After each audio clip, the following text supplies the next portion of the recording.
Business में अक्सर छोटे व्यवसायी बड़े कंपनियों के आगे टिक नहीं पाते, लेकिन इस बिजनेस की स्टडी में आप देखोगे कि कैसे स्मार्ट स्ट्रेटेजी अपनाकर एक छोटी कंपनी ने दिग्गज कंपनियों का मुकाबला किया। दुनिया भर में लिक्विड सोप तेजी से सोप बार यानी साबुन की टिक्कियों की जगह ले रहे थे। लोग हाथ धोने के लिए लिक्विड सोप का प्रयोग करना अधिक पसंद करते हैं। ये लिक्विड सोप एक बोतल में पैक मिलता है। लिक्विड सोप निकालने के लिए एक बोतल के ऊपर एक छोटा सा पंप होता है। इस पंप को दबाकर लिक्विड सोप की मनचाही मात्रा प्रयोग की जाती है। वैसे तो सन 1865 में विलियम शेपर्ड ने लिक्विड सोप की खोज की थी, लेकिन मिनेटोंका कॉर्प ने लिक्विड सोप घर घर पहुंचाने का और लोकप्रिय बनाने का काम किया। मिनेटोंका कॉर्पोरेशन अमेरिका के मिनेसोटा प्रांत के चस्का शहर में स्थित थी। मिनेटोंका कॉर्प ने जब लिक्विड सोप बनाने का निर्णय लिया तो वो जानते थे उनका प्रोडक्ट सॉफ्ट बहुत सक्सेसफुल हो सकता है, परंतु उनके सामने कुछ बड़े चैलेंजेस थे। नंबर 1, लिक्विड सोप बनाने की टेक्नोलॉजी और निर्माण के तरीके का कोई पेटेंट नहीं था, इसलिए कोई भी आराम से लिक्विड सोप मैन्युफैक्चरिंग की शुरुआत कर सकता था। नंबर 2, बाजार में पीएनजी जैसी बड़ी दिग्गज कंपनियां थी जो कि मिनेटोंका कॉर्प के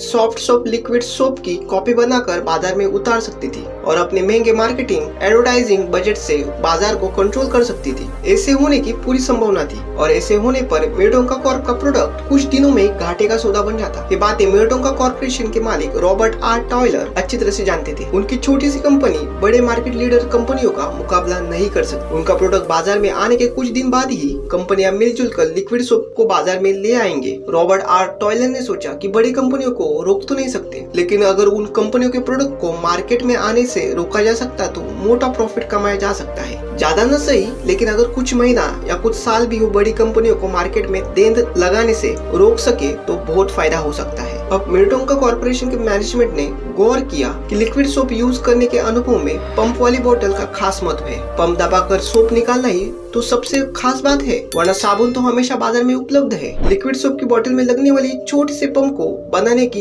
यूएस में केवल 2 ही कंपनियां थी। केवल इन्हीं दोनों कंपनी के पास छोटे पंप बनाने का पेटेंट लाइसेंस था। रॉबर्ट आर टॉयलर ने फिर अपनी चालाकी और सूझबूझ दिखाई। उन्होंने दोनों कंपनियों को कुल मिलाकर 100 मिलियन यानी 10 करोड़ छोटे बोतल पंप बनाने का ऑर्डर दे दिया, जिससे कोई भी कॉम्पिटिटर कंपनी करीब 1 साल तक एक भी बोतल खरीद ना पाए। इससे मिनेटोंका कॉर्प को इतना समय मिल जाता कि वो बाजार में अपना अधिकार जमा सके और अपने ब्रांड का नाम हिट कर दे। भले ही पीएनजी, यूनिलीवर जैसी कंपनियां फटाफट लिक्विड सोप बना ले, लेकिन बिना बोतल पंप के वो बाजार में अपना लिक्विड सोप लाएंगे कैसी? और जब तक उनके बोतल पंप की सप्लाई होगी तब तक मिनेटोंका कॉर्प उनसे 1 साल आगे होगा। मिनेटोंका कॉर्प ने बाजार में अपना सॉफ्ट लिक्विड सोप नाम से लॉन्च किया। जनरल स्टोर और शॉपिंग मार्केट के अलमारियों में रखा हुआ सॉफ्ट सोप अन्य टिकाई वाले साबुन के बीच अलग ही नजर आता था। सॉफ्ट सोप बड़ी तेजी से बिकने लगा। केवल 6 महीनों में ही मिनेटोंका कॉर्प ने $25 मिलियन यानी करीब 186 करोड़ रुपए की कीमत का लिक्विड सोप बेच दिया। इसी सफलता के दम पर मिनेटोंका कॉर्प में 1987 में अपना सॉफ्ट सोप और विलेज पाथ नाम का ब्रांड कोलगेट पामोलिव को